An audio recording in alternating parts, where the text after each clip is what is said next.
aza pe koyiba pontango na ye tikali moke. Venez à Jésus, Kujeni kwa Yesu, vous cesserez de faire le mal na mutaacha kutenda mabaya, et vous apprendrez à faire le bien. na mutajifunza kufanya mema. Venez à Jésus, Kujeni kwa Yesu, vous cesserez de faire le mal mutaacha kutenda mabaya, et vous apprendrez à faire le bien. na mutajifunza kufanya mema. Je lis dans Bible du Semeur, vous pouvez projeter Bible du Semeur. Nasoma Biblia Jisemeur. Nous lisons dans le prophète Ésaïe au premier chapitre, Tunasoma nabii Isaya sura yake ya kwanza, versets 16 à 20. mstari wa 16 mpaka 12. Et puis nous lirons un verset dans la deuxième épître de Paul aux Corinthiens, 2 Corinthiens, Soma wa Korinto wa pili, chapitre 5, verset 17. sura yake ya 5 mstari wa 17.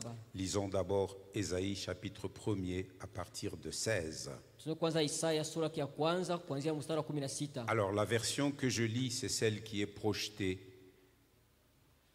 Tafsiri nasoma njoo ile banaweka kule sur le tableau derrière moi. kubao nyuma yangu.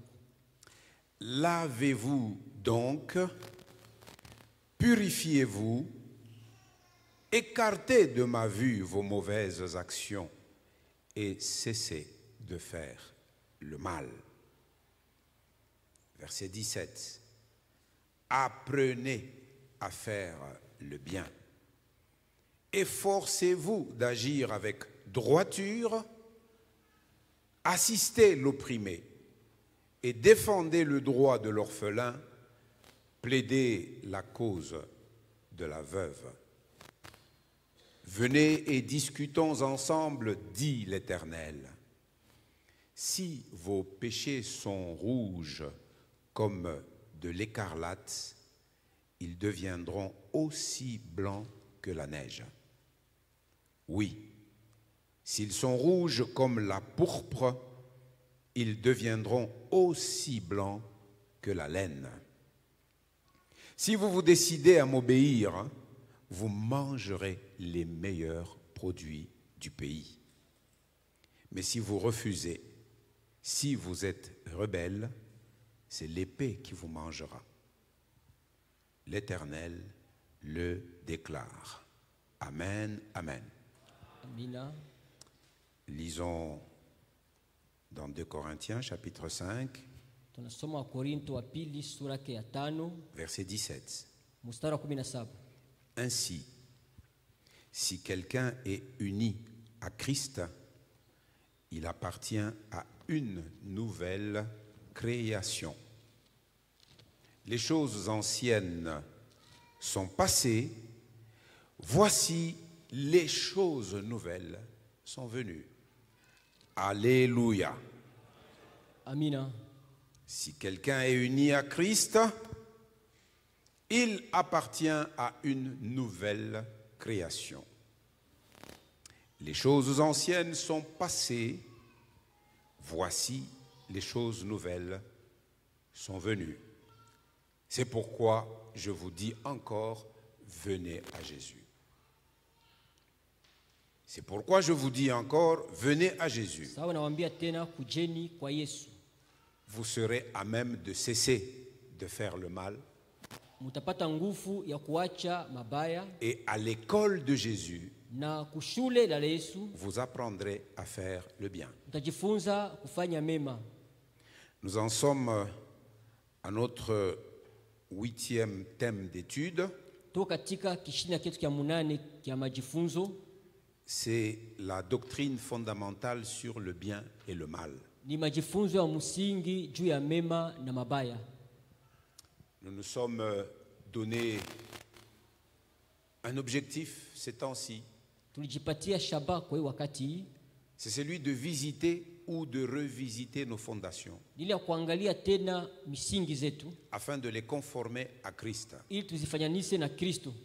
Car Dieu dit, Kwa maana Mungu anasema, voici j'ai placé en Sion une pierre tazama niwe kwenye Sayuni jiwe moja, choisie, jiwe moja une liochaguliwa, pierre précieuse, jiwe moja la damani, une pierre d'angle jiwe la pembeni, ou une pierre angulaire jiwe la pembe, et une pierre de grand prix, na jiwe la bei une kubwa, pierre qui est solidement posée. jiwe limewekwa na nguvu. Celui qui la prendra pour Unachukua appui kama vile tegamio, ne sera jamais dans la confusion. hata kuwa kamwe katika Il n'aura mvurugo, pas hâte de fuir. hata kuwa haraka kukimbia. Et cette pierre choisie Na ile jiwe kuchaguliwa comme fondement, kama msingi c'est Jésus. ni Yesu, Et Jésus vient avec sa na parole. Yesu anakuja na neno lake. C'est pourquoi je le répète Ndio encore. maana nasema tena Je t'invite, viens à Jésus. na kualika kuja kwa Yesu, Tu cesseras de faire le mal. utaacha kufanya mabaya, Et Jésus va t'apprendre à faire le bien. na Yesu atakufundisha kufanya mema, Car Jésus, sababu Yesu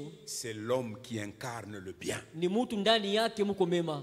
Alléluia. Amina. Et dans notre étude, Na katika majifunzo yetu nous en sommes à voir les raisons pour lesquelles le mal existe encore dans le monde aujourd'hui. tuko hatua ya kuona sababu gani mabaya ingali tena mwa hii dunia. Ça, c'est l'étude que nous faisons en semaine. Ile ni majifunzo tunafanya katikati ya Tous ces juma. versets Nous ont avons montré déjà que vu Dieu ne Nisha l'a kuona pas abandonné Que aussitôt, ce monde par- est aussitôt après l'avoir l'œuvre du créé. Dieu totalement souverain. Hii dunia inakuwa ni kazi ya Mungu mkubwa sana. Il n'y a rien Alléluia. qui peut se faire dans ce monde Dieu sans ne son l'a pas autorisation. abandonné. Hakuna kitu kufanyika mwa hii dunia bila yeye kuruhusu. Et même si le mal existe dans Hata ce kama monde, mabaya iko mwa hii dunia, la première raison, c'est que Dieu le permet. sababu ya kwanza ni kusema Mungu anairuhusu.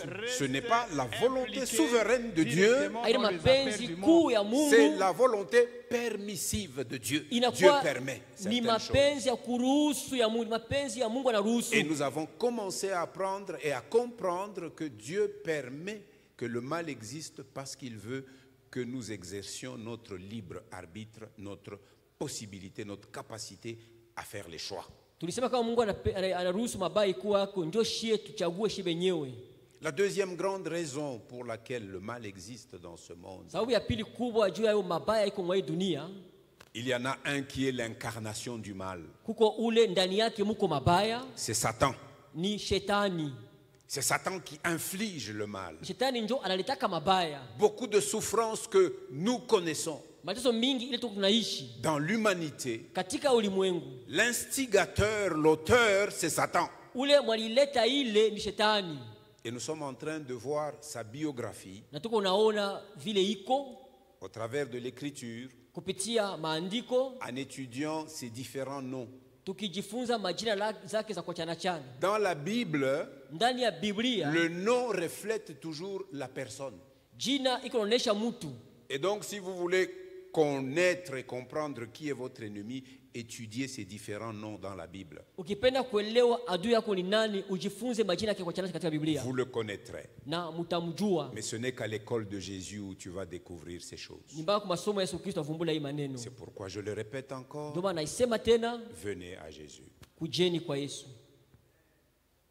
Pas seulement les dimanches comme vous le faites aujourd'hui, Hapana mpaka siku ya Mungu sababu mnafanya leo, mais chaque jour de votre vie. lakini kila siku ya maisha yenu, Continuellement, venez à Jésus kila wakati bila kuacha, kujeni kwa Yesu ou revenez à Jésus. au rudieni tena kwa Yesu. La troisième raison pour laquelle le mal existe dans ce monde, Sababu ya tatu juu ya mabaya iko mwa hii dunia c'est le choix de l'homme lui-même.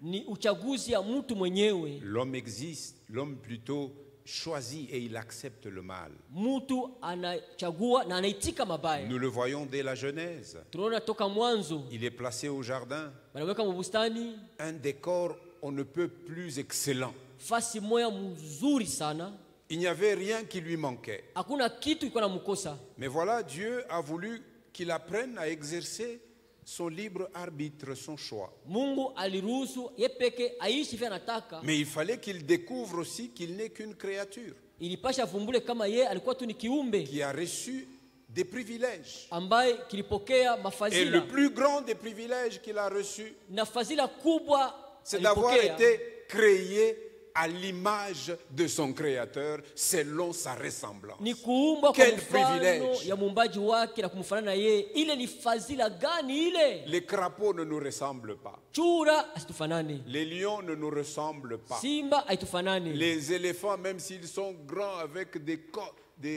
comment on appelle encore l'affaire de là, hein? Ivoire. Les trompes d'éléphant. Non, C'est non, ma- non, c'est pas ile ça. Hein? mapembe ya tembo. Ah, c'est bon? Bon, l'ivoire, c'est la matière. Les défenses de l'éléphant. Nisema ile Même mapembe s'il est grand, ya tembo. Vile kwa munene il ne nous ressemble pas. asitufanane.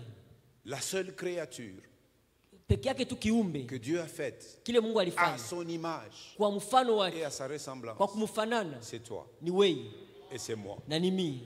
Alléluia. Amina. Mais nous choisissons de faire le Lakini mal. tunachagua kufanya L'homme mabaya. placé au jardin, on lui dit, tu pourras manger de tous les arbres Mtu msana anamwambia unaweza kula matunda ya miti yote qui sont dans le jardin. ile ziko bustani, Mais voilà, j'en ai placé deux autres. lakini niliweka tena mbili Un zingine. arbre de vie, Muti moja ya uzima mange-en mukule pour que tu vives. ili uishi. Mais j'ai placé aussi un autre Niliweka pia arbre, muti ingine celui de la connaissance du bien et du mal. ili ya ufahamu ya mema na mabaya, Celui-là, tu n'en mangeras pas. ile usikule. Eh bien, pour montrer que, bien que nous avons une liberté, mais notre liberté a des limites. Kuonesha kama ingawa tuko na uhuru wetu kuna Et mipaka, ces limites, c'est notre Créateur qui les fixe. na ile mipaka ni muumbaji wetu aliziweka, Et c'est pour notre bonheur qu'il na nous ni juu a ya fixé ces heri limites. yetu. Mais aliweka le ile mal mipaka. existe Lakini mabaya kwako, parce que toi et moi, nous avons des ancêtres qui ont choisi de désobéir à l'ordre de leur Créateur. sawa wewe na mimi tuko na bababu walichagula kutokutii kwa agizo ya muumbaji. En semaine, nous sommes en train de scruter ces choses Mjuma tuko nazungumzia ile maneno pour que nous comprenions comment nous pouvons revenir au Seigneur. ili tuelewe namna gani tunaweza kurudia kwa Bwana. C'est pourquoi je te répète encore, Ndio maana nakwambia tena, viens à Jésus. kuja kwa Yesu Tu cesseras de faire le mal utaacha kufanya mabaya et tu apprendras na utajifunza à faire le bien. kufanya mema. Tu sais, le mal, Unajua mabaya on n'a pas besoin de te l'apprendre. abana lazima kufundisha hayo. Il est inscrit en toi. Iko ndani yako, C'est ta nature. ni hali yako. Même nos enfants, nos Hata bébés, batoto tout bakuzaliwa. bébé beau là, nous disons, oh, les bébés, c'est l'image de Mtoto l'innocence. mchanga anakuwa ni bila kosa, Oui, c'est vrai, ndiyo image de l'innocence. picha ya kutokuwa na Mais au kosa, fur et à mesure qu'ils grandissent, lakini zaidi unapokomea ils montrent leur nature pécheresse. iko naonesha hali yake ya dhambi, Parce que le mal est inscrit en nous. kwa maana mabaya iko ndani yetu. Nous avons lu le prophète Ésaïe Tulisoma nabii Isaya dans son premier chapitre. sura yake ya kwanza. Avant d'analyser dans les grandes lignes la portion que nous avons lue, Mbele ya kuangalia katika malakuta minene ile sehemu tuliisoma, je vais vous donner un bref aperçu du nawapatia contexte de la prophétie d'Ésaïe. nawapatia namuna gani baliandika hii matabiri ya Isaya. Le nom Ésaïe signifie l'Éternel a sauvé. Jina Isaya ni kusema Bwana aliokoa. Ésaïe signifie l'Éternel a sauvé. Isaya maana yake Bwana aliokoa. Et lui, Ésaïe, avait prophétisé Na ye durant Isaya le règne de 4 rois de Juda. aliweza kutabiri wakati ya utawala wa wafalme 4 ya Yuda. Et quand vous regardez le tout premier verset de cette prophétie, Ésaïe 1:1, Kiangalia matabiri ya Isaya moja moja, on nous cite matutaia sous le règne de quel roi Ésaïe prophétisa. matutaia ni utawala wa mfalme gani pale Isaya alitabiri. Dans ces mœurs, il est écrit révélation reçue par Ésaïe, fils d'Amoz, Museveni anaandika ufunuo ambayo Isaya alipokea mwana wa Amoti au sujet de Juda et de Jérusalem, kuhusu Yuda na Yerusalema sous les règnes d'Ozias, chini ya utawala wa Yoziasi, sous le règne de Yotam, chini ya utawala wa Yotani, sous le règne de Ahaz, chini ya mais utawala wa Rahazi, second nous dit Akaz, na banasema Akazi fasi ingine, et d'Ézéchias, roi de Juda. na Ezekia mfalme wa Yuda. Écoutez ce qu'il dit au verset 2. Sikia anasema mstari wa pili, Vous, les cieux, écoutez. sikieni mbingu, Toi, terre, tends l'oreille. nasikiliza dunia. Toi et moi, nous sommes encore sur la terre. Wewe na mie tungali tena duniani, Nous sommes invités à tendre l'oreille tunalikwa kutega sikio pour saisir juu ya kushika ce que le Seigneur veut nous dire. ile Bwana anataka kutuambia. Vous, les cieux, écoutez. Toi, terre, tends l'oreille. E mbingu nasikia na we dunia tega sikio. C'est l'Éternel qui parle. Kwa maana Bwana anasema. Et que dit-il? Anasema nini? J'ai élevé des enfants. Nimewakulisha watoto na kuwalea. Et j'ai pris soin d'eux. Na kuwatunza. Mais ils se sont révoltés contre moi. Lakini wamekuwa wahuni kwangu, wamenitombokea. S'il était possible, mettons-nous à la place de l'Éternel. Kama ingewezekana tujiweke nafasi ya Bwana. Qui a des enfants ici? Nani kwa watoto hapa?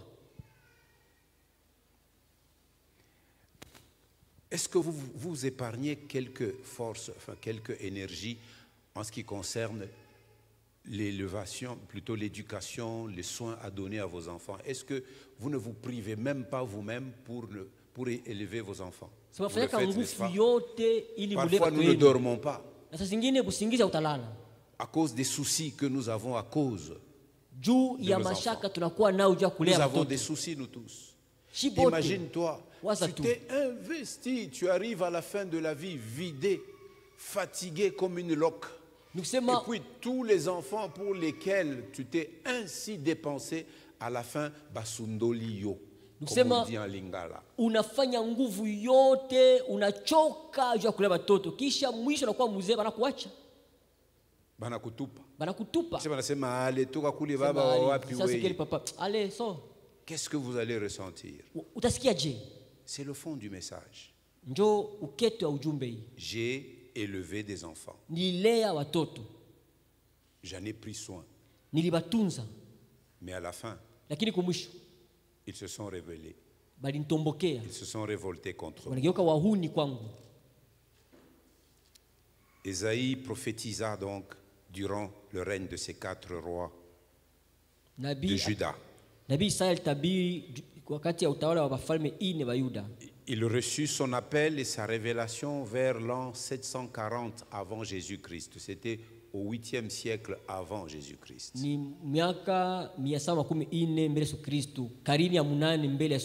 Et Ésaïe prophétisa au moins pendant 40 ans. C'est l'un des prophètes qui a prophétisé longtemps.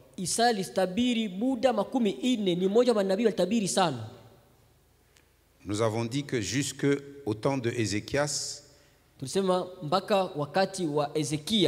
mais certains exégètes disent qu'il a prophétisé même durant le temps du fils de Ézéchias, un mauvais roi de Juda qu'on appelait Manassé.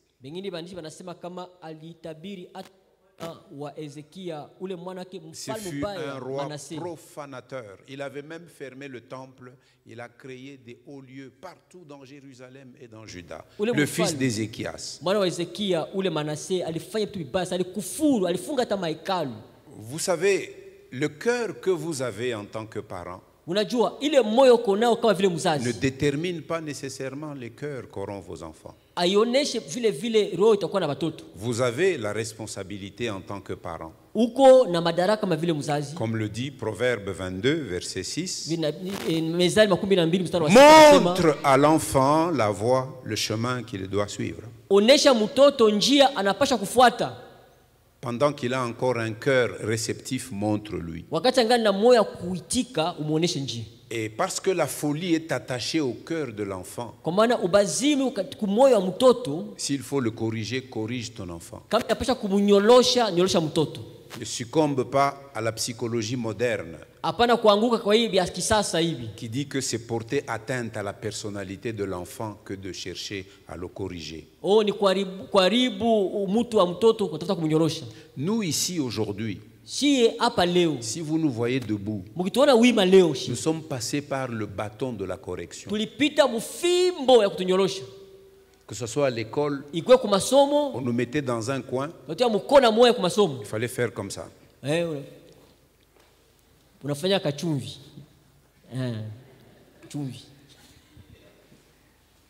Et les doigts, tu devais les mettre sur du gravier. Je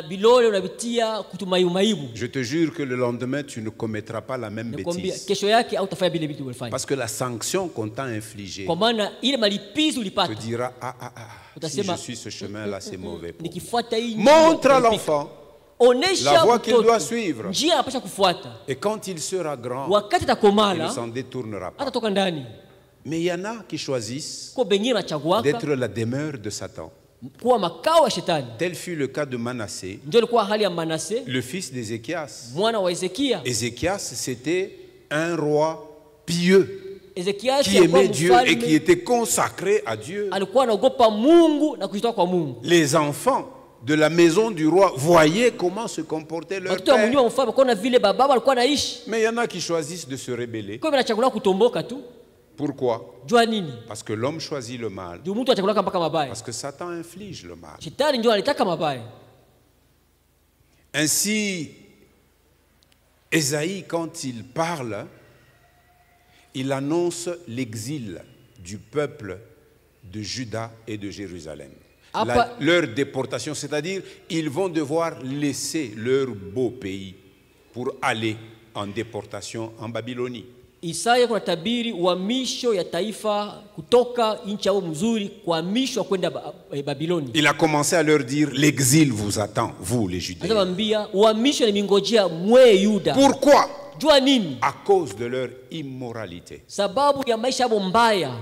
Ils avaient une mauvaise vie. Balikuwa na maisha mubaya. Et le portrait de Judas, malade du péché, nous est donné au premier chapitre, quand vous partez du verset 2 jusqu'à verset 15. Na hali ya Yuda wagonjwa vibaya balipatia huko sura ya kwanza mstari wa kwanza kushuka. Au point que le Seigneur compare les habitants de Juda et de Jérusalem à ceux qui habitaient autrefois Sodome et Gomorre. Kwa tua Bwana iko nafananisha bakaji ya Yuda na wale wakaji wa Sodoma na Gomora.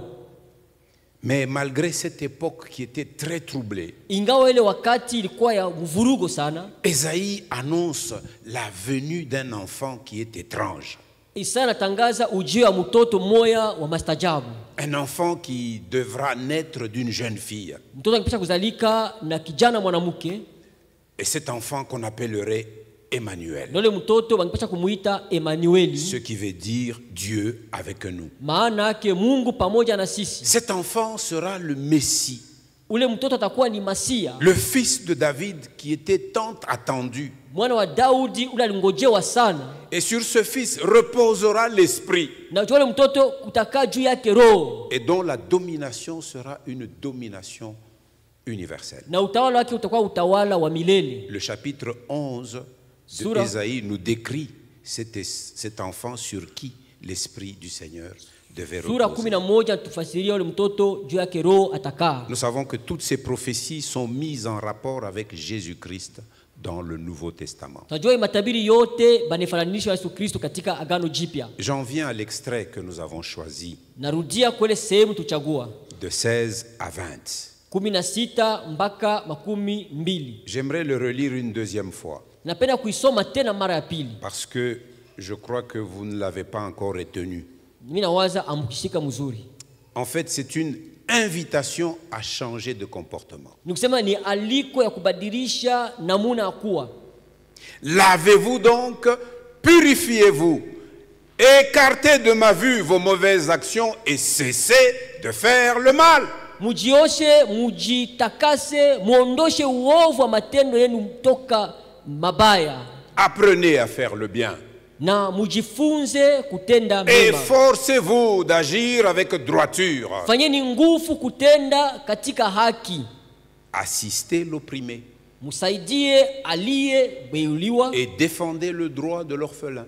Na mutetee haki ya yatima. Plaidez la cause de la veuve. Na muombe mjane. Et nous voyons dans ce texte que l'Éternel offre un pardon intégral à tout celui qui vient se repentir.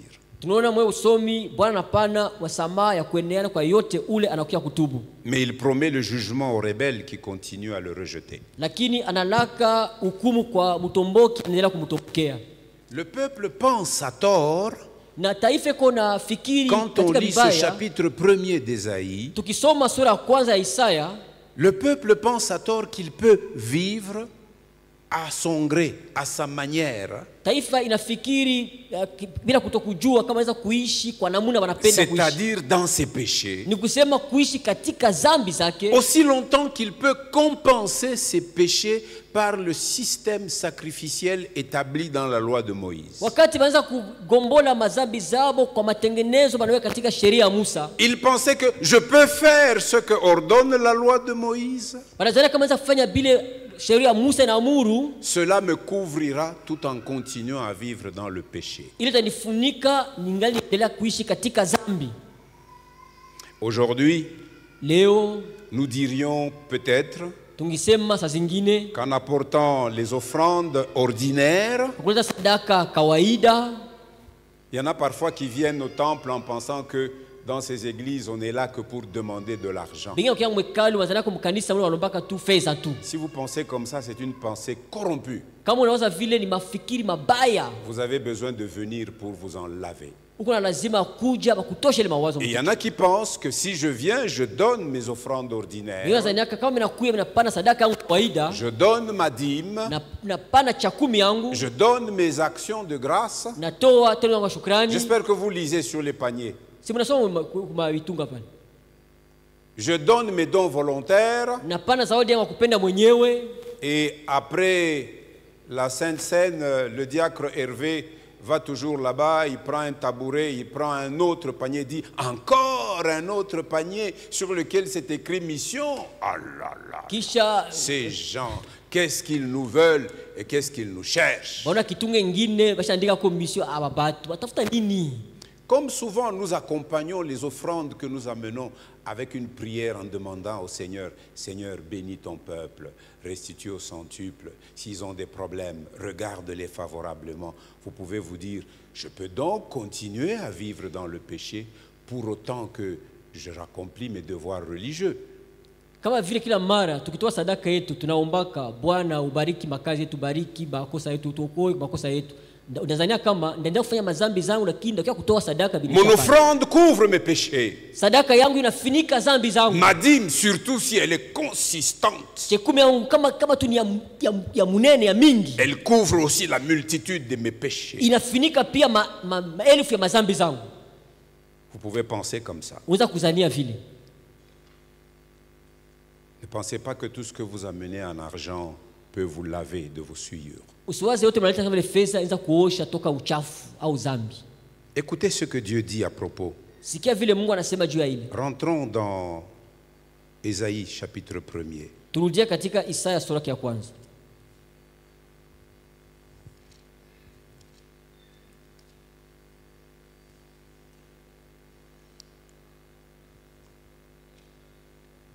Le Seigneur dit, cessez, verset 13, cessez de m'apporter d'inutiles offrandes. J'ai l'encens en horreur. Quant aux nouvelles lunes, aux sabbats et aux assemblées, je ne veux plus de ces rassemblements de culte des gens qui font le mal. Kuandama mwezi na sabato kuita makusanyiko, sivumilie uovu na makutano. Oui, vos nouvelles lunes, toutes vos fêtes, je les déteste, elles sont un fardeau pour moi. Siku zote makaramu yenu nazichukia, inakuwa ni mzigo kwangu. Et je suis là, c'est-à-dire je suis fatigué de les supporter. Na nimechoka kuzivumilia.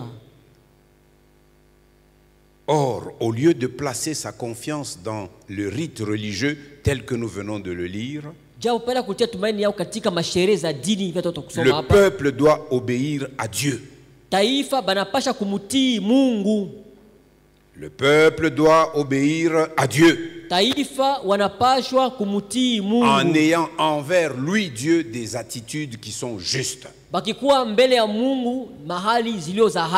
Et en ayant envers les autres tout ce qu'il a cité, les opprimés, les orphelins et les veuves, les nécessiteux. na kuwa mbele ya bengine bali tutaya bakuteswa bajani. Il faut avoir envers eux des actes justes. Inapasha kuwa mbele ya bale batu matendo za haki. Envers Dieu, Dieu veut que nous ayons des attitudes. Lui, il regarde à ton cœur. Quelle est l'attitude de ton cœur? Mungu anapenda tukue na mahali mzuri, anaangalia mahali yetu. Hali ya moyo wako iko je? Qui était le premier roi d'Israël, du royaume d'Israël? Nani alikuwa mfalme wa kwanza wa ufalme wa Le premier Israeli? roi homme, Mfalme wa kwanza humain, mwana mtu du temps de Samuel. wakati wa Samueli. Qui était le premier roi? Mfalme wa kwanza kwa nani? Saül. Saulo. Vous savez que Saül était un roi désobéissant. Saulo alikuwa mfalme wa kukosa utiifu. Et le Seigneur a fini par le rejeter. Na Bwana mwisho alimtupa. Nous lisons dans 1 Samuel chapitre 15, Nasoma Samueli wa kwanza sura ya 15, versets 22 et 23. mstari wa 12 na 13. On peut lire rapidement ça. Tusoma ile. 1 Samuel 15, Samueli wa kwanza sura 15, 22-23. 22 na 13. Samuel lui dit alors, il parle à qui? À Saül, le roi. Samueli akasema na nani? Kwa Sauli mfalme. Les holocaustes et les sacrifices Sadaka za kuteketezwa na zabihu font-ils autant plaisir à l'Éternel que l'obéissance à ses ordres? zinaweza kuwa sawasawa kwa Bwana na kutii sauti yake? Si je mets ce verset dans notre contexte d'aujourd'hui, je dirais toutes ces offrandes que nous apportons au Seigneur, Kama minatia hii mstari katika maisha leo hii. Hii matunda kwa Bwana hii. font-elles autant plaisir à l'Éternel que l'obéissance à sa voix? Je, zinampendeza Bwana kuliko kutii sauti yake? En d'autres termes, elles namna lui ingine, font plaisir dans une certaine mesure. Zinampendeza kwa hatua mwa fulani. Dans quelle mesure? Hatua gani? Dans la mesure où nous obéissons à sa volonté. Kwa hatua ile tunatii mapenzi yake. Dans la mesure où nous avons des attitudes justes envers lui. Kwa hatua ile tunakuwa na hali za uhaki kwake. Il agrée aussi nos offrandes. Na nakubali pia sadaka zetu. Quand vous regardez dès le chapitre 4 du livre de la Genèse, Kiangalia sura ya 4 ya kitabu cha Mwanzo, deux frères bandugu bawili issus du même père et de bantoka la kwa même baba mère, moja na mama moja.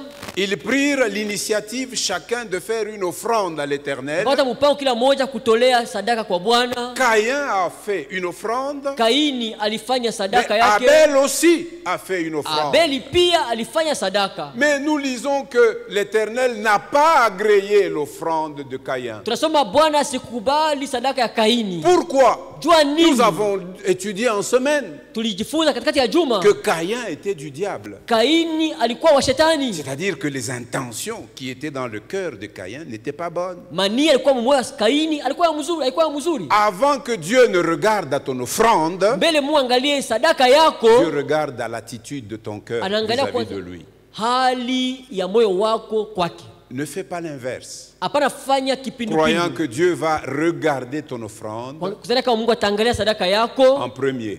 kwanza. Non. Hapana. 1 Samuel 15, 22 nous le dit. Samueli wa kwanza 15 wa 12 natuambia. Les holocaustes et les sacrifices font-ils autant plaisir à l'Éternel que l'obéissance à ses ordres? Non. Sadaka na zabihu zampendeza Bwana kuliko kutii sauti yake? Hapana. Car l'obéissance est préférable au sacrifice. Kwa maana utiifu unapita zabihu. C'est-à-dire que même le jour où je n'ai pas un sacrifice à apporter, Sema hata siku sina ile sadaka ya kuleta, si j'ai des bonnes attitudes dans mon cœur, kama niko na matengenezo mzuri katika moyo wangu, Dieu m'agrée, Mungu ananitika, Dieu m'approuve, Mungu ananikubali, Dieu m'accueille, Mungu ananipokea, Dieu me sera favorable. Mungu atakuwa upande wangu. Une épidémie passera par là, Magonjwa itapita pale, une peste passera par là, tauni itapita ile fasi, il m'épargnera. ataniepusha. Je vivrai ce qui est écrit dans le psaume 91. 1000 pourront tomber à mon côté, 10 000 à ma gauche, je ne serai pas atteint. Naishi ile katika Zaburi 91, 1000 wataangia kume kwangu, 10,000 kushoto kwangu, mimi sitaguswa. Car l'obéissance est préférable au sacrifice. Kwa maana utiifu unapita zabihu. La soumission vaut mieux que la graisse des béliers. Utiifu unashinda mafuta ya ngombe. Car l'insoumission est aussi coupable que le péché de divination. Kama kutokutii inakuwa zambi kama vile zambi ya uaguzi. Aujourd'hui, nous voyons beaucoup d'insoumission parmi les enfants de Dieu. Leo tunaona ukosefu wa utiifu katikati ya watoto wa Mungu. Et ça attriste le Seigneur. Linamhuzunikisha Bwana. Et la désobéissance est aussi grave que le péché d'idolâtrie. Na kutokutii ni hatari sana kupita dhambi ya kuabudu sanamu. Et voici le jugement que le Seigneur prononça sur Saül par la bouche du prophète Samuel. Tazama hukumu ile Mungu alitia kwa Sauli kupitia nabii. Puisque tu as rejeté les ordres de l'Éternel, sababu ulitupilia maagizo ya Bwana, lui aussi te rejette et te retire la royauté. Naye pia anakutupa na anakunyang'anya ufalme. Saül n'a été ni impudique, Saul asikuwa wala msharati. Parce que les pentecôtistes, ils pensent que les gros pécheurs, ce sont les impudiques. Pentekoste zina kama wafutenda dhambi wakubwa ni basharati. Saül n'a été ni voleur, Saul asikuwa au mwizi, mais il avait un cœur rebelle, lakini alikuwa na moyo wa kutomboka, un cœur révolté contre le Seigneur. moyo wa kumtombokea Bwana. Il reçoit des ordres, Anapokea maagizo, mais il décide de faire le contraire. lakini akamata mpango wa kufanya kinyume, Et on lui a retiré la royauté. na walimnyang'anya ufalme. Vous savez, tout comme un meurtrier qui lave en vain ses mains qui sont tachées de sang. Moja kama vile muuaji iko nasukua mikono yake kwa bure tu ambeko na damu. Le peuple a véritablement besoin d'une pureté intérieure. Taifa kweli kwa lazima ya utakaso wa ndani. Et avec la pureté intérieure, Na ile utakaso wa ndani, il doit pouvoir remplacer ses actes criminels par des actes de justice. Anapaswa kugombola matendo zake za mauaji kwa matendo zake za haki. Et cela est stipulé ainsi dans la loi de Moïse, Na ile inaandikwa hivi katika sheria ya Musa, disant que les Israélites doivent donner la preuve de leur confiance, c'est-à-dire de leur foi en l'Éternel, bazima wanapaswa kuonesha tumaini yabo, ni kusema imani yabo kwa Bwana, et de leur obéissance à son égard. na utiifu kwa ngambo yake. Ils devaient venir en aide à ceux qui étaient dans le besoin. Bangipasha kuya kusaidia kwa bale biko katika hitaji. À savoir, comme Ésaïe les a cités, les opprimés. Sa vile isalitaya benye kuteswa. Aujourd'hui, nous sommes devenus insensibles. Leo hatuya usikilivu tena. Nous voyons autour de nous des gens opprimés, mais Tuna batu pembeni tu nateswa. tant que moi j'ai ma liberté de mouvement, Mie niko uhuru yangu ya kutembea na penda. même ployer les genoux pour prier pour eux, nous ne le faisons Hata pas. kupiga magoti baombe Nous atufanya. ne nous sentons pas concernés. Inaona ile mambo ituangalie. Les orphelins, Wayatima. qui s'en occupent?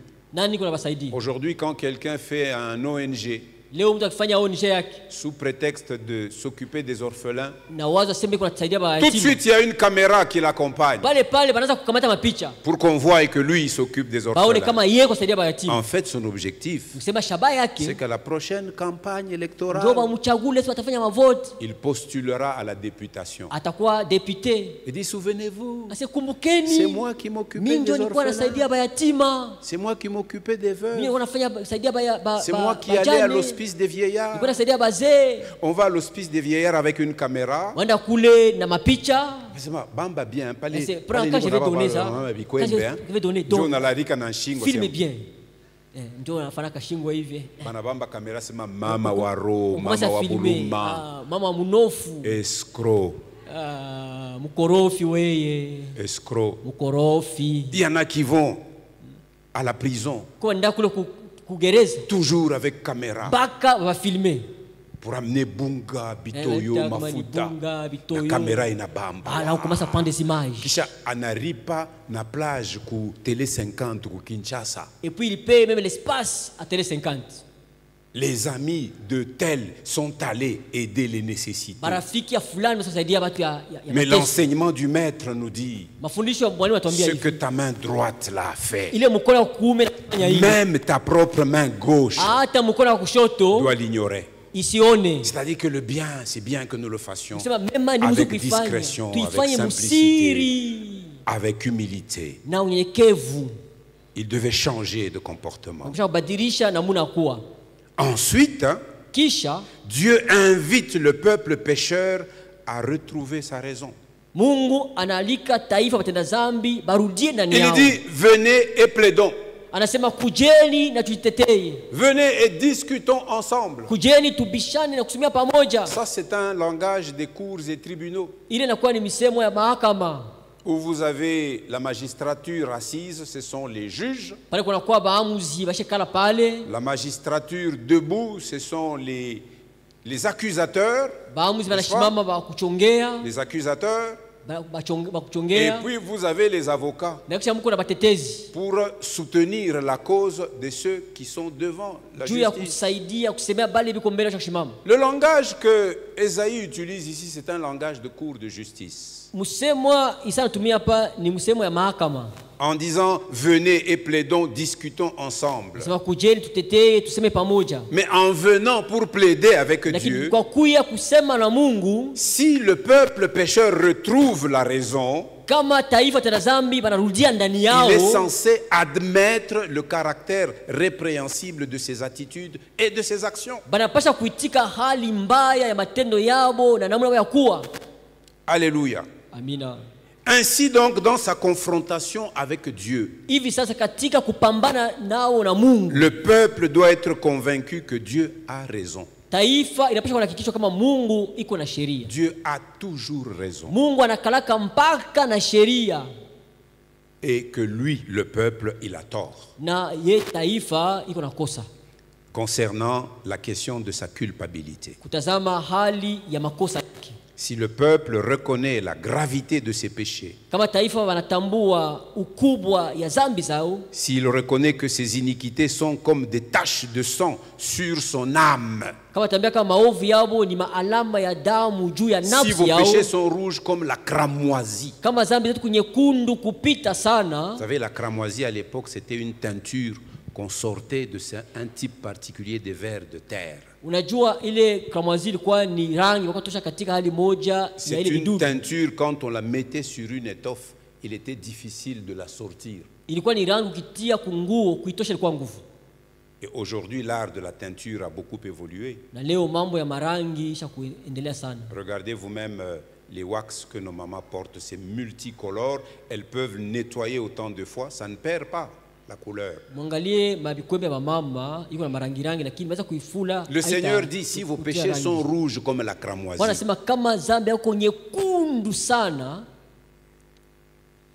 et s'ils sont rouges comme la pourpre, c'est un tissu rouge. Si tu reconnais tes péchés, alors Dieu dans sa grâce te purifiera. Il ne te purifie pas parce que tu as plaidé et tu as montré que tu es juste. Ok, tu es lavé, comme les gens se défendent devant les tribunaux. Non. Au tribunal de Dieu, il faut venir pour reconnaître qu'on est fautif, qu'on est pécheur. Parce que le salut qu'il offre, c'est toujours par grâce. Aucun de nous ne pourra prétendre se présenter devant Dieu avec une œuvre de justice et prétendre hériter du salut que Dieu donne. Il pensait que je peux faire ce que ordonne la loi de Moïse. Sauvé par le moyen de la foi. Ce n'est point par les œuvres, c'est un don de Dieu. Et personne ne peut s'en glorifier. Par sa grâce, Dieu nous purifie et il nous rendra spirituellement blancs, comme la neige ou comme la laine. Écoute mon frère, je te dis encore. Ici, c'est Esaïe qui parle à tout un peuple. Mais pendant que nous parlons du peuple, pose-toi la question, et moi alors? Le peuple doit d'abord reconnaître son péché s'il veut en être purifié par Dieu.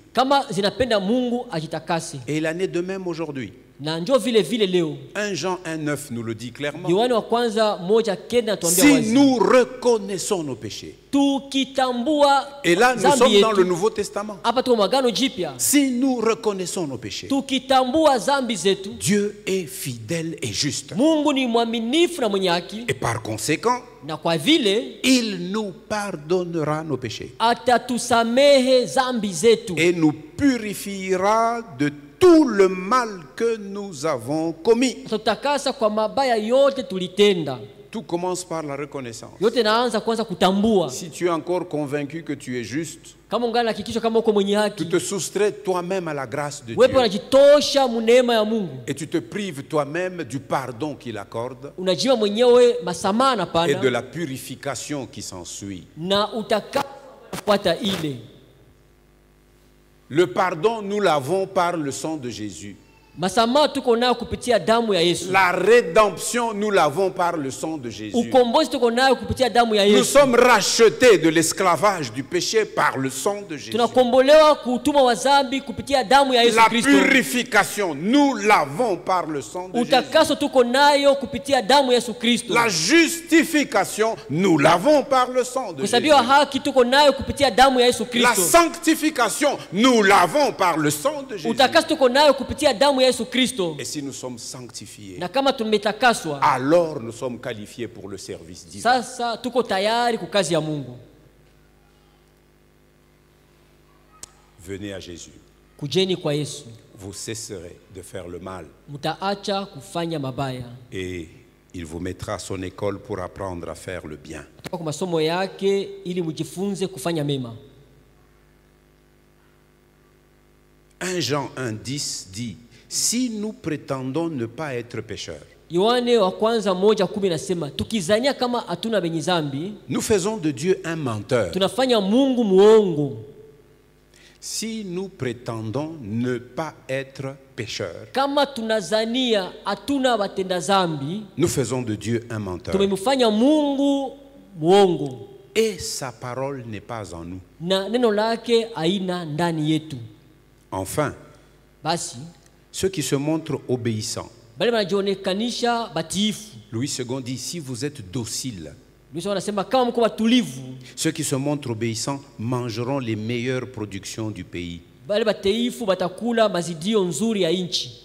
C'est-à-dire, ils auront d'abondantes récoltes, Nikusema batapata mavuno mingi comme cela leur fut promis dans la loi de Moïse. kama vile walibaahidia katika sheria ya Musa. Je vous recommande de lire Deutéronome chapitre 28. Msome Kumbukumbu la Torati sura yake 18. C'est un chapitre que nous avons mis à lire Ni dans sura cette étude sur le bien et le mal. tulisema kuisome juu ya mema na mabaya, kwa majifunzo tuko La nafanya. bénédiction quand nous obéissons, Baraka wakati tunatii la malédiction quand nous choisissons de ne pas obéir. na laana wakati tunachagua kutokutii. Ils mangeront les meilleures productions du pays. Batakula mazidio nzuri ya nchi. Aujourd'hui, quand je nous regarde, nous les Congolais, Leo kama tunajiangalia leo si vous bakongomani, savez, je suis en train de regarder de quelle manière la ville de Lubumbashi est en train d'être défigurée. ni unaangalia vile mji wa Lubumbashi iko naharibisha uso wake wa zamani. Cette ville perd son visage Hii mji unapoteza uso wake, au point qu'elle en arrive pratiquement à perdre son âme. inaanza kupoteza polepole nafsi yake. J'ai écrit un petit mot à mes enfants dans un groupe familial. Niliandika tamko moja kwa watoto wangu katika kundi la jamaa. C'est parce que j'ai retrouvé une facture d'une bibliothèque des livres que j'avais acheté. Nilipata fakturi moja ya kitabu niluzaka. Je l'avais acheté et le jour où je l'ai retrouvé, c'était le jour anniversaire. Je méditais dans la Bible avec ce commentaire-là. C'était le 16 octobre 2003. Ilikuwa ni siku ya kumbukumbu la Torati, ya kumbukumbu kuzaliwa kwangu, nilitaka kuandika hili. Je leur dis, regardez ce livre, vous voyez la date qu'il y a, c'est aujourd'hui le 16 octobre, il y a 22 ans que je l'ai acheté. Hii kitabu hii mwangalia, kwa kama 12 niliuza kitabu. Et je leur ai dit, je l'ai acheté où? Je l'ai acheté au croisement des avenues Kasavubu et Mobutu. Niliweza kuuza kwa lazima ya Vinika Sababu na Mobutu pale katikati pale. Comme nous n'aimons jamais garder l'histoire, quand les chefs de l'État changent, nous changeons tous les noms.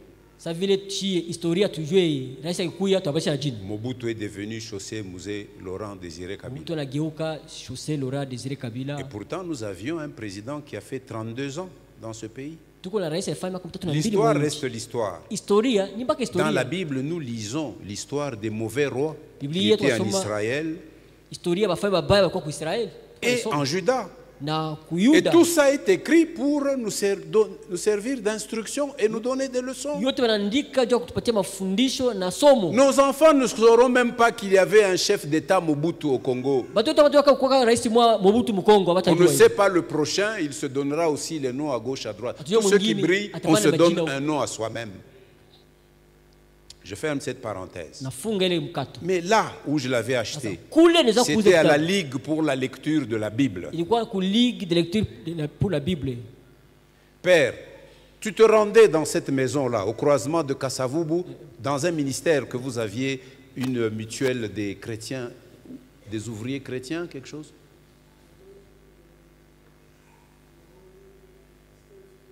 Oui, il y avait à l'époque du pasteur fidèle, mais vous aviez aussi, je crois, une organisation des ouvriers, une coopérative. Une coopérative. Père, il fréquentait cette maison-là. Il est facile pas les Kasavubu. Et c'est là où j'avais acheté ma bibliothèque. Maintenant, je leur ai dit en réfléchissant, aujourd'hui, mes enfants, si vous venez, vous passez par là, vous ne reconnaîtrez plus qu'il y avait une maison là-bas qu'on appelait Ligue pour la lecture de la Bible. On a tout rasé. Et aujourd'hui, c'est des immeubles qui montent. Mais maintenant, ma réflexion est la suivante. Qui font monter ces immeubles? Est-ce que c'est les Congolais? Qui font monter ces immeubles? Les Indiens, les Libanais, les Chinois, c'est les moyens orientaux et les Asiatiques. Mais la Bible dit que si vous êtes docile, c'est vous qui mangerez les meilleures productions. Nous serions dans la joie si j'ai dans l'assemblée 3-4 frères que le Seigneur a visités. C'est eux qui font ce genre d'ouvrage. Ça crée des opportunités d'emploi à plusieurs personnes. Ça va être une bénédiction pour plusieurs. Vous savez le salaire qu'on donne quand vous allez travailler chez les Indiens? Les gens travaillent de 7h à 19h pour 150 000 francs. Pour 150 000 francs. De 7h à 19h, dimanche y compris. Nous avons des frères ici, à cause du chômage, ils vont travailler chez ces gens-là, de 7h à 19h, dimanche y compris. Dans les mining de Chinois, le Chinois, lui, il ne connaît pas c'est quoi le jour du Seigneur. Le Chinois, c'est travail, travail, travail, travail, travail. Et même au travail, il arrête lui-même, il prend son bol de riz. Tout ce qui lui intéresse, c'est de compter l'argent qui augmente. Mais lui, ses millions augmentent. Toi qui travailles avec lui, il ne prend pas compte de toi. Est-ce que vraiment nous mangeons les meilleures productions de ce pays? Dites-moi la vérité, mes frères et sœurs. Est-ce que nous mangeons les meilleures productions de ce pays? Où est le problème? Nous ne sommes pas dociles au Seigneur. Si vous êtes docile, vous mangerez les meilleures productions du pays. Vous mangerez les meilleures productions du pays.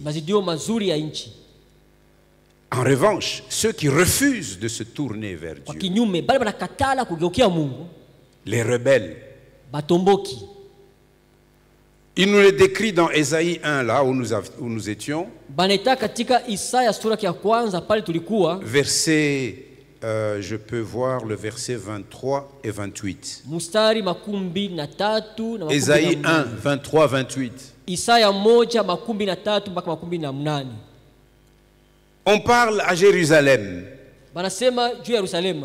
Tes chefs sont des rebelles complices des voleurs. Bon, ici on parle de Jérusalem. Hein? On ne parle pas de Lubumbashi.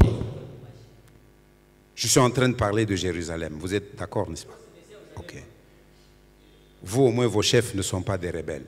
mwe bakubwa yenyu abana batomboki. Tes chefs sont des rebelles, Waongozi wenu ni complices waasi, de voleurs.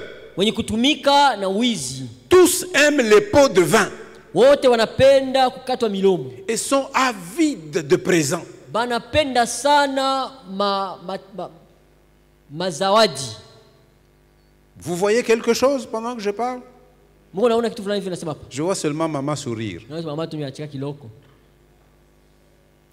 Ils ne défendent pas les droits de l'orphelin, Abatetee haki ya yatima, la cause de la veuve. sababu ya mjane. La cause de la veuve jamais ne leur parvient. Ile sababu ya mjane kamwe yabaiangalie. 28. 18. Mais les pécheurs et ceux qui transgressent la loi seront brisés ensemble. Lakini wenye makosa na wenye dhambi wataribiwa pamoja. Et ceux qui se détournent de l'Éternel disparaîtront. Nao wanaoacha Bwana watateketezwa. En revanche, tous ceux qui refusent de se tourner vers Dieu, Nikusema bale bote wakatala kugeukia Mungu ils seront vaincus par leurs ennemis. watashindwa na adui wao. Aujourd'hui, nous voyons les gens arriver dans notre pays pratiquement pieds nus, Leo tunapotoka mwinchi yetu na bilatu wana nayo. avec des babouches. Ceux qui ont l'occasion Alors, de ma voyager, papa. vous prenez Ethiopian à Addis Abeba. Amate Ethiopia kutoka Addis Vous verrez Abeba. que les avions qui viennent à Lubumbashi, près de la moitié des passagers, ce sont des Asiatiques qui Tuna viennent au mingi Congo. banatoka kuazia jo mingi Et mwendani. parmi eux, il y en a qui viennent pour la première fois. Kama nakia mara wa kwanza Il semble qu'il y en a même qu'on sort des prisons là-bas kwa watu magereza matoka magereza pour qu'ils kule. viennent travailler dans les mines chinoises ici chez nous. Tumika mumamai ningetu mu ya bashinwa. Regardez les conditions dans lesquelles ils arrivent. Bangalie vya banakuyaka. Mais regardez les 6 mois plus tard. Miezi sita kisha muangalie. Tous les Congolais, nous les appelons patrons. Sio utaita boss. Déjà, quand ils arrivent chez nous, Bakifika tu baka nous kwetu. leur réservons pour leur première fois un traitement de choix. Tunabatunza vizuri kwanza. Ils ont un protocole Biko na bato wa qui kubachunga. contourne toute l'immigration Bana abapita ta ku immigration. pour aller prendre les passeports des Chinois. Na kamata ma passport ya bashai. On leur dit, vous sortez par là. Mwe mutoke huku. Ils sortent, ils entrent dans les bus, Toa baningia mu mabisi. direct dans les mines. Baka ku mining. Les protocoles traitent avec notre immigration. Na bale ba kuwasaidia wanasumulia na Des immigration. gens qu'on n'a même pas vus. Bato tukubaona hata Des na choses qui ne se passent dans aucun autre pays du haipita hata monde. mwinji hata ingine hata moja Mais chez mdunia. nous, ça se passe. Mwetu unafanyika kama vile. Sous d'autres cieux. Fasi ingine. Pawe kuingia ku frontière, Pour entrer à la caméra frontière. inakobamba uso. On te prend d'abord les photos. Empreinte digitale. Empreinte banaweka À la pale. frontière, tu dois laisser. Kule ku frontière Mais chez kule. nous, Kuboda. on entre comme on Huko veut. tu tunaingia banaingia wanapenda. Et 6 mois plus tard, Miezi sita kisha ils deviennent nos patrons. anakuwa boss wetu. Pourquoi? Jua nini? Nous persistons dans la rébellion. Tunadumu katika utomboki. C'est pourquoi je te dis, Ndio anakuambia viens à Jésus. kuja kwa Yesu.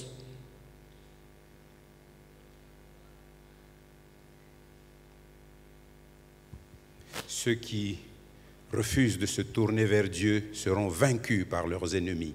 Bali wakatala kugeukia Mungu batashindwa na badui yao. C'est-à-dire ils seront dévorés par le glaive ou mangés par l'épée, comme nous l'avons lu Kusema dans la Bible du batabachapa Seigneur. kabisa na mupanga vitu tulisema. Et ce fait, Ésaïe nous dit, il est certain. Na Isa tuambia kama hii maneno ni hakika. Pourquoi? Jua nini? Car la bouche de l'Éternel a parlé. Kwa maana kinywa ya Bwana ilisema. Est-ce que nous venons pour être caressés, entendre des choses qui nous font agréables, Tunakuja ou bien ka- pour nous remettre en question continuellement? Tokeka njoo batuambie kitu ya kutufurahisha au tokeka hapa kila mtu ajiangalie mbele. Alors, qu'est-ce qui arrivera en fin de compte? Sasa mwisho ya yote nini nitafika? Comme nous l'avions dit dans le contexte de la prophétie d'Ésaïe, Vile tulisema katika inayotazamia matabiri ya Isaya, qui annonçait l'exil du peuple de Juda, iwatangaza kuhamishwa kwa taifa ya eh bien, Yuda ce jugement finit par arriver. na hukumu yake mwisho ilifika. Regardons la fin du livre de 2 Chroniques. Tuangalie mwisho wa kitabu cha Mambo ya siku 2 ya Chroniques, pili. chapitre 36. Mambo ya siku ya pili sura ya 36.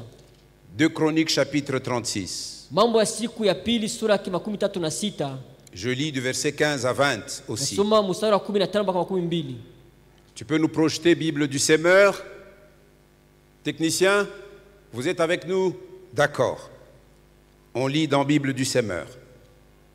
Tunasoma Biblia ilisema, l'Éternel, le Dieu de leurs ancêtres, leur avait adressé très tôt et à maintes reprises des avertissements. Bwana Mungu wa kambo yao aliwaambia zamani na mara nyingi maangalisho Par l'intermédiaire de ses messagers ou de ses prophètes. kupitia wajumbe wake ama manabii zake, Car il aurait voulu épargner son peuple et le lieu de sa résidence. angipasha kutaka kuepusha taifa yake nafasi ya makao yake. Le lieu de sa résidence, c'est Jérusalem, c'est Mont de Sion. Fasi ya makao yake ni Yerusalema, ni mlimo Sayuni. L'Éternel aurait voulu épargner son peuple et le lieu de sa résidence. Bwana angitaka kuepusha taifa yake nafasi ya makao yake. 16. 16. Mais les Israélites méprisaient les envoyés de Dieu. Lakini Waisraeli walizarau wajumbe wa Mungu. Quelqu'un peut se dire, mais pasteur, L'autre pasteur ici, mambo ni paka toujours zambi. le péché. Mesema, njoo ile Yesu alikuia huku kudunia. C'est pour cela que Jésus est venu sur la juu terre. chetu kwa batajiri. C'est pour les péchés, pas pour que nous soyons Alikuya riches. juu ya kondoo wa zambi. Il est venu pour Na l'agneau kuharibu péché kazi ya mhovu shetani. et pour détruire l'œuvre Na de l'ennemi kutuokoa. Njoo ile et pour alikuia. nous sauver. C'est pour cela qu'il est venu. Mais les Israélites méprisaient les Lakini envoyés de Waisraeli Dieu. walizarau wajumbe wa Mungu. Ils faisaient fi de ses paroles Hawakusikia misemo yao et tournaient ses prophètes en ridicule. na kuangalia manabii kama vile waovyo, Jusqu'à ce que la colère de l'Éternel contre son peuple eût atteint le point de non-retour. mpaka wakati kasirani ya milele juu ya taifa yake ilifika kwa hatua moja ili angepasha kutenda. 17. 17.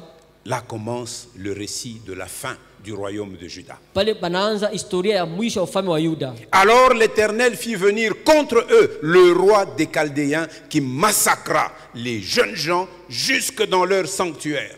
Bwana wakatuma wafalme wa Kaldea wakafika wakaua vijana mpaka katika pale patakatifu yao. Ce jour-là tu te diras takimbilia ta munyumba ya Mungu, munyumba ya Mungu bataheshimia. Est-ce que munaonaka tena leo kuko heshima ya nyumba ya Mungu? Tu vas dire, bon, je vais me réfugier dans la maison du Seigneur, là où on va pas me... Pourquoi toucher. aujourd'hui On nous respecte avons même des sentinelles dans les propriétés des églises? plus. Mwangalie leo tuko na bazamu kwa makanisa. Parce que les gens sont profanes. Batu ni abaheshimu Mungu On ne tena. respecte plus rien. Abaheshimu tena kitu Et Dieu pour corriger ces gens. na Mungu juu ya Et kusainisha qui se babatu. disait, dans ce temple habite le nom de Dieu même. Sasa mwele hekalu mwonekana Si jina la nous nous Mungu. réfugions là-dedans, Tukimbilia mwe ndani. celui qui vient exercer une sanction n'y entrera pas. Ule anakuja kupana Eh bien, ataingia. il dit, Anasema hapa massacra leurs jeunes gens jusque dans le sanctuaire. Le sanctuaire représente la présence de Dieu. bataua batu pale patakatifu pale kupako wapo wa Mungu. Il n'épargna personne. Asitaepusha hata mtu moja, Jeune homme, kijana, jeune fille, kijana mwanamke, vieillard, mzee, personne âgée. mtu mkubwa, Dieu lui livra tout. Mungu atatoa vyote. Vous voyez, Dieu permet que le mal vienne, Mungu aruhusu mabaya ikuje même sur ses enfants rebelles, hata jua watoto wake wakumtombokea pour qu'ils en tirent une bonne leçon. ili watoshe ndani somo nzuri. Nabucodonosor emporta à Babylone tous les objets. Nabukadneza akapeleka kwenye Babiloni vyombo vyote. Quand je vois le nombre de tracts qui sortent, Nikiangalia wingi ya Grand malo Katanga, iwatoka mon Mungu cœur katanga. pleure. Moyo wangu unalia, Seigneur, Bwana, toute cette richesse, hii utajiri yote hii elle profite aux étrangers. batu wageni wanabeba Et le peuple, na batu taifa. oh, aie pitié de nous, Seigneur. Bwana uturumie. Nabucodonosor Nabukadneza emporta à Babylone tous les objets, akapeleka kwenye Babiloni vyombo vyote grands ou petits, vidogo na vikubwa qu'il y avait dans le temple de Dieu. niwa katika hekalu ya Mungu. Tous les trésors du temple de l'Éternel Hazina yote ya hekalu ya Bwana et tous ceux du roi et de ses grands, c'est-à-dire tous ceux qui appartenaient à la famille royale na yote et ya les mfalme. dignitaires, tous emportés en vyote vya déportation en ufalme Babylonie. wakipeleka vyote ku Babiloni. Les envahisseurs incendièrent le temple de Dieu Bashambulizi bakawasha moto hekalu la Mungu et démolirent les murailles de Jérusalem. na kubomola ukuta wa Yerusalema. Vous voyez les murailles que Néhémie devait venir rebâtir 70 ans plus tard. Ni ile ukuta walikuwa kujenga tena miaka 17 kisha. Ils mirent plutôt le feu à tous les palais et détruisirent tous les objets de prix. Bakaweka moto kunyumba yote ya mfalme na kubomoa vitu vyote. Nabucodonosor fit déporter à Babylone les survivants du massacre. Nabucodonosor akapeleka Babiloni bali walibakia bazima wakati waliua wengine. Et il en fit des serviteurs, c'est-à-dire des esclaves, Akawafanya pour lui et watumwa, pour ses fils, watumwa wake na wana wake, jusqu'à la prise du pouvoir de l'empire perse. mpaka wakati utawala wa Persi ilifika. C'est pourquoi je te dis, Ndio maana nakwambia, viens à Jésus. kuja kwa Yesu Tu cesseras de faire le mal. utaacha kufanya mabaya, Et il t'apprendra à faire ce qui est bien. atakufundisha kufanya mema. Aujourd'hui donc, Leo basi, si toi et moi entendons cette parole de la part du Seigneur, kama wewe na mimi tunasikia hii neno toka Bwana, n'endurcissons pas nos cœurs. tusifanye mioyo yetu kuwa migumu. L'invitation est pour toi. Aliko ni kwako, L'invitation est pour lui. aliko ni kwake, L'invitation est pour elle. aliko ni kwake yeye mwanamke, L'invitation est pour vous. aliko ni kwenu. Les chorales aujourd'hui ont chanté cela. Makwaya leo baliimba vile. Jésus frappe à ta porte. Yesu anapiga hodi mlangoni mwako. Jésus frappe à ta porte. Yesu anapiga hodi mlangoni mwako. Venez à Jésus. Kujeni kwa Yesu. Vous cesserez de faire le mal. Mutaacha kufanya mabaya. Et vous apprendrez à faire le bien. Najifunza kufanya mema. 2 Corinthiens 5, 17 que nous avons lu. Wakorinto wa pili 5:17 tulisoma. Ainsi, si quelqu'un est uni à Christ, Basi kama mtu anaungana na Kristo, il appartient à une nouvelle création. anakuwa wa kiumbe kipya. Les choses anciennes sont passées. Vitu vya zamani vinapita. Pose-toi la question, est-ce que toutes les choses anciennes sont passées dans Ujiulize ta vie? ulize.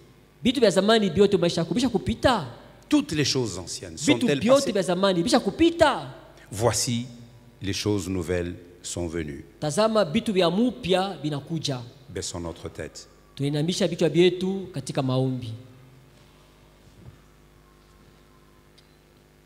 Neno litasimama, neno litasimama, mambo yote yatapita, lakini neno litasimama, neno litasimama, neno litasimama, mambo yote yatapita, lakini neno litasimama. Vitabu vingi sana vimeandikwa kwa hekima yake mwanadamu, vikitupotosha waziwazi vile twaweza kuishi vema duniani. Ila yabidi tuelewe kwamba pale mwanzo kulikuwa neno, naye neno alikuwa